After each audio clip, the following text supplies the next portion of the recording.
नमस्कार दोस्तों। आज है दोस्तों 15 जनवरी और मेरे प्यारे साथियों, आज का जो एग्ज़ाम है वो फर्स्ट शिफ्ट का एग्ज़ाम ख़त्म हो चुका है।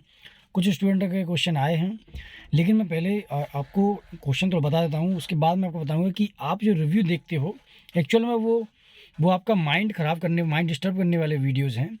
और मेरी आपसे रिक्वेस्ट है कि अपना माइंड डिस्ट्रैक्ट ना करिए। यदि आपका एग्ज़ाम है कांस्टेबल का, क्योंकि यदि आप अपना माइंड डिस्ट्रैक्ट कर दोगे तो आप एग्जाम नहीं दे पाओगे। कैसे आप आपका माइंड डिस्टर्ब होता है वो बताऊंगा।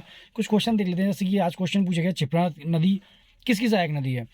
दोस्तों, चंबल से डेली क्वेश्चन पूछा जा रहा है, डेली चंबल नदी से। एक बार पूछा गया चंबल नदी कहाँ से निकलती है, फिर उसकी लंबाई पूछ ली गई, फिर ये पूछ लिया गया कि क्षिप्रा नदी किसकी सहायक नदी है। मतलब डायरेक्ट इनडायरेक्टली आपको चंबल नदी से क्वेश्चन पूछा जा रहा है। बहुत अच्छी बात है। इसका मतलब ये नहीं है कि आप ताप्ती और बेतवा नदी को छोड़ दोगे, ठीक है। बहुत अच्छी बात है, चंबल नदी से क्वेश्चन पूछा जाए, हम पढ़ेंगे चंबल नदी, लेकिन ताप्ती को छोड़ेंगे नहीं। मेरा आपसे ये रिक्वेस्ट, हाँ देखिए, और जैसे मैथ में बहुपद से क्वेश्चन पूछे गए, आज बहुपद से क्वेश्चन आए, पहले नहीं याद कम आ रहे थे, लेकिन आज बहुपद से क्वेश्चन आए। और इसके अलावा दोस्तों आपको मतलब सिंप्लीफिकेशन है उससे 5 क्वेश्चन फिर पूछे गए, कथन निष्कर्ष क्वेश्चन आए आपके, जो सीरीज वाले क्वेश्चन उससे क्वेश्चन आए आपके। और इसके अलावा दोस्तों SCM LCM SCF से आज क्वेश्चन पूछा गया, जो मेरे स्टूडेंट के कमेंट आए हैं। लेकिन एक्चुअल में आप किसी का भी रिव्यू देख लीजिए, आपको बता देंगे 10-5 क्वेश्चन वो जीके के बता देंगे, 2-4 क्वेश्चन रीजनिंग के, इन टॉपिक से क्वेश्चन आ रहा है भाई, उनसे आ रहे हैं डेली। लेकिन आप क्या करोगे, एग्जाम देगा, आपने ट्रेन संबंधी क्वेश्चन ट्रेन पढ़ने लग गए, चंबल से क्वेश्चन चंबल पढ़ेंगे। ऐसा नहीं करना है भाई। यदि SCF से क्वेश्चन आ रहा है, यदि किसी बाई चांस किसी मान लो किसी टॉपिक से क्वेश्चन नहीं आया, इसका मतलब ये नहीं है कि आपको वो पढ़ना नहीं है, या इसका मतलब ये नहीं है कि आज जो जिस टॉपिक से क्वेश्चन आया कल भी उसी से आएगा। आप तो अपनी तैयारी करिए मन लगा के, आपने जो पढ़ा है उसके रिवाइज करिए, बार बार पढ़िए करिए, प्रैक्टिस सेट लगाइए। और साथियों, इसके अलावा आप जितना हो सके ऑब्जेक्टिव लगाइए, जितना हो सके ऑब्जेक्टिव लगाइए, वो आपकी सबसे ज़्यादा हेल्प करने वाले हैं पेपर में। और रही बात दोस्तों, बात की किस टॉपिक से कितने क्वेश्चन आ रहे हैं, क्या करोगे जान के भाई, पूरे मैथ से क्वेश्चन आ रहे हैं। आप सोचिए कि लगभग हमारा चलना है 8 से 8, 1 महीना वो हो गया, और 2 और 7 9 महीने, 1 महीने 9 दिन हमारे एग्ज़ाम पेपर चलने हैं, ठीक है। समझ रहे हो, मतलब लगभग 39-40 दिन आपके पेपर चलने हैं, और एक दिन में 2 पाली हो रही है, मतलब 80 क्वेश्चन पेपर बनना है। आप समझ सकते हो, यदि आपसे मैं बोलूँ कि मुझे एमपी की मुझे 80 क्वेश्चन बनाने हैं, 80 क्वेश्चन एमपी के बनाने हैं, मुझे क्वेश्चन पेपर बनाने हैं, तो आप, और एक पेपर में आपको 10 क्वेश्चन डालने हैं, तो आप समझ सकते हो 800 क्वेश्चन हो गए, ठीक है। यदि एमपी से 15 क्वेश्चन आते हैं तो बहुत, मतलब आप इतना सोचिए आप कितना क्वेश्चन हो रहे हैं। तो इसका मतलब दोस्तों, मेरा सिंपल सा ये कहना है कि जो जिस हिसाब से आप रिव्यू देखने के बाद अपने जो माइंड को वॉश कर लेते हो, ऐसा नहीं करिए। आप अपना, आपने LCM, आप simplification, LCM SCF number system, जो आपने टॉपिक पढ़े हैं वो आप पूरा रिवाइज करिए, ठीक है।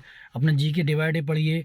इसके अलावा दोस्तों, आपने जो साइंस पढ़ी है वो अच्छे से पढ़िए, आप अपना रिवीजन करिए। ये मत सोचिए कि कल वो क्वेश्चन आया आज भी वही आएगा, या कल जिस टॉपिक से आया आज उस टॉपिक से ही आएंगे, ऐसा नहीं है।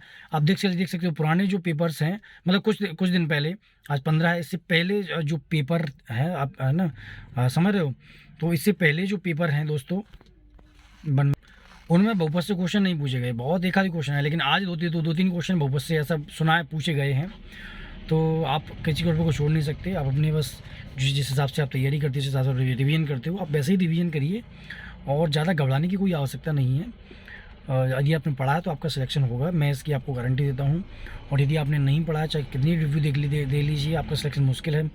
मैं फिर से बोल रहा हूँ, जो स्टूडेंट मुझे डे बाय डे बोलते हैं कि सर कट ऑफ कितना जाएगा, मैं आपको बता देता हूँ, आप अपनी कोशिश करिए आपके 75 नंबर से ऊपर आएँ। फिर कट ऑफ ऊपर वाले के हाथ में छोड़ दीजिए, भगवान के हाथ में छोड़ दीजिए कट ऑफ। आप मत सोचिए उसके बारे में, आप तो अपना 100% दीजिए। आप ये मत सोचिए कि पेपर टफ आ रहे हैं तो मैं 60 नंबर ले आऊँगा, मेरा काम हो जाएगा, ऐसा नहीं है भाई। वैकेंसी 4,000 वैकेंसी हैं, और 12 लाख फॉर्म भरे हैं, समझ सकते हो। तो आप ऐसा समझते हो 400 स्टूडेंट में आपको टॉप पे आना है, बहुत टफ़ है। मैं रियली हार्ट से बोल रहा हूँ, बहुत टफ़ है, लेकिन मुश्किल नहीं है, आप कर सकते हो। और जो डे बाय डे रिव्यू देखने के बाद अपना ब्रेन वॉश कर लेते हैं। 15 क्वेश्चन का रिव्यू किसी ने दे दिया, कुछ तो आलतू फालतू कमेंट किए जा रहे हैं कि सर ये क्वेश्चन आ रहा है, सर वो क्वेश्चन आ गया। एक बंदा क्वेश्चन पेपर देने गया और उसने कुछ भी कुछ बता दिया, तो हमने मान लिया। बहुत अच्छे रिव्यू, बहुत अच्छी बात है। जो एग्ज़ाम पे क्वेश्चन पेपर एग्ज़ाम सेंटर पर जाते हैं, वह माइक ले जाके बोलते हैं भाई तेरा पेपर कैसा गया, वो 15 मिनट आपको बताएगा, जिससे क्वेश्चन ये क्वेश्चन फलाना क्वेश्चन और 4 क्वेश्चन उसको याद रहते हैं मात्र। आप बहुत सारे रिव्यू देख लीजिए, तो 2-3 को 4 क्वेश्चन उसको याद रहते हैं और वही बता पाता है वो, बाकी क्या फिर फालतू की बातें करते रहते हैं। आप ऐसा नहीं करिए, आप उसके भरोसे मत रहिए कि डे बाय डे क्या क्वेश्चन आ रहा है। आप अपना 100% का तैयारी करिए, जो आपने टॉपिक पढ़े कम से कम उसको रिवाइज तो कर ही लीजिए। आपका दोस्तों अच्छे से पेपर जाएगा, मैं उम्मीद करता हूँ आपका सिलेक्शन हो। तो दोस्तों ख्याल रखिएगा, और जो रिव्यू आज के पेपर का है वो आप कहीं भी देख सकते हो। मैं अपने इस चैनल पर ऐसा डे बाय डे का रिव्यू नहीं दूंगा, क्योंकि मुझे पता है इससे बच्चों का नुकसान हो रहा है और मैं नहीं चाहता कि उनका बहुत ज़्यादा नुकसान हो। हाँ, आप शाम को कोई एक वीडियो देख सकते हो कि कैसा क्या पेपर आ रहा है, लेकिन लेवल पेपर का डेली का डेली सेम है, कुछ चेंजेस नहीं आ रहे हैं, बस बादनी से कुछ क्वेश्चन चेंज हो रहे हैं, लेवल वही है। तो चलिए दोस्तों, आज के लिए इतना ही। नेक्स्ट वीडियो में फिर मिलेंगे, तब तक के लिए गुड डे, टेक केयर, जय हिंद, जय भारत।